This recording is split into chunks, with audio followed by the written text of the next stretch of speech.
Hi students, आज हम चर्चा करेंगे रासायनिक अभिक्रिया पर। परंतु रासायनिक अभिक्रिया को समझने से पहले भौतिक परिवर्तन एवं रासायनिक परिवर्तन समझना बहुत जरूरी है।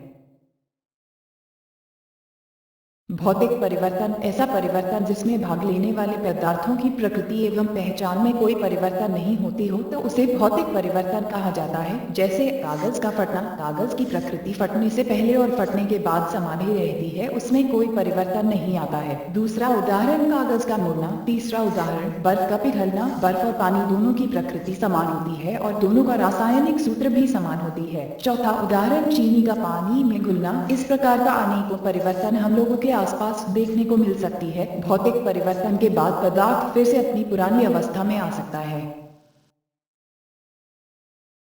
रासायनिक परिवर्तन ऐसा परिवर्तन जिसमें भाग लेने वाले पदार्थों की प्रकृति और पहचान बदल जाती हो तो उसे रासायनिक परिवर्तन कहा जाता है। इस प्रकार के परिवर्तन के बाद पदार्थ को पुरानी अवस्था में नहीं लाया जा सकता है। जैसा कागज का जलना, जलने के बाद कागज की प्रकृति बदल जाती है, यानी कागज जलने के बाद प्राप्त राख की प्रकृति कागज की प्रकृति से बिल्कुल भिन्न होती है। अर्थात राख से कागज नहीं बनाया जा सकता है। दूसरा उदाहरण फल का पकना। पका हुआ फल कच्चा फल से बिल्कुल ही भिन्न होता है। तीसरा उदाहरण दूध से दही का बनना। दूध से दही की प्रकृति बिल्कुल ही भिन्न होती है, दही से दूध नहीं बनाया जा सकता है। इस प्रकार का अनेकों परिवर्तन हम सभी को देखने को मिल सकता है। यह सभी रासायनिक परिवर्तन का उदाहरण है। रासायनिक अभिक्रिया। रासायनिक परिवर्तन को ही रासायनिक अभिक्रिया कहा जाता है, अतः इसे इस प्रकार परिभाषित किया जा सकता है। ऐसी अभिक्रिया जिनमें भाग लेने वाले पदार्थों की प्रकृति एवं पहचान बदल जाती हो तो उसे रासायनिक अभिक्रिया कहते हैं, या ऐसी अभिक्रिया जिनमें भाग लेने वाले पदार्थों का रासायनिक परिवर्तन होती हो तो उसे रासायनिक अभिक्रिया कहते हैं। उदाहरण लोहे में जंग लगना, फल का पकना, दूध से दही बनना, ईंधन का जलना, भोजन का पचना, यह सभी रासायनिक अभिक्रिया का उदाहरण है।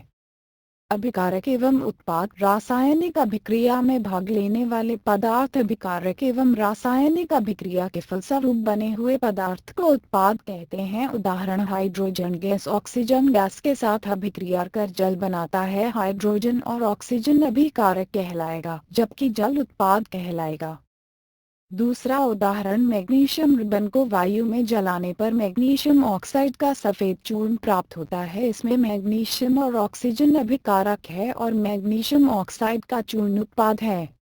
एनसीईआरटी का प्रश्न है कि वायु में जलाने से पहले मैग्नीशियम रिबन को साफ क्यों किया जाता है। उत्तर देने से पहले कुछ बातों को समझते हैं। चूंकि मैग्नीशियम एक बहुत ही अभिक्रियाशील धातु है जो वायु में उपस्थित गैसों के साथ अभिक्रिया कर अपने ऊपर मैग्नीशियम कार्बोनेट का परत बना लेता है, जिसके कारण मैग्नीशियम बहुत ही कठिनाई से जलता है। अतः इसका उत्तर होगा मैग्नीशियम रिबन का ऊपरी सतह वायु के साथ अभिक्रिया कर मैग्नीशियम कार्बोनेट बना लेता है, जिसके कारण मैग्नीशियम रिबन बहुत मुश्किल से जल पाता है। इसलिए मैग्नीशियम रिबन को जलाने से पहले सैंड पेपर से साफ कर लिया जाता है ताकि वह आसानी से जले।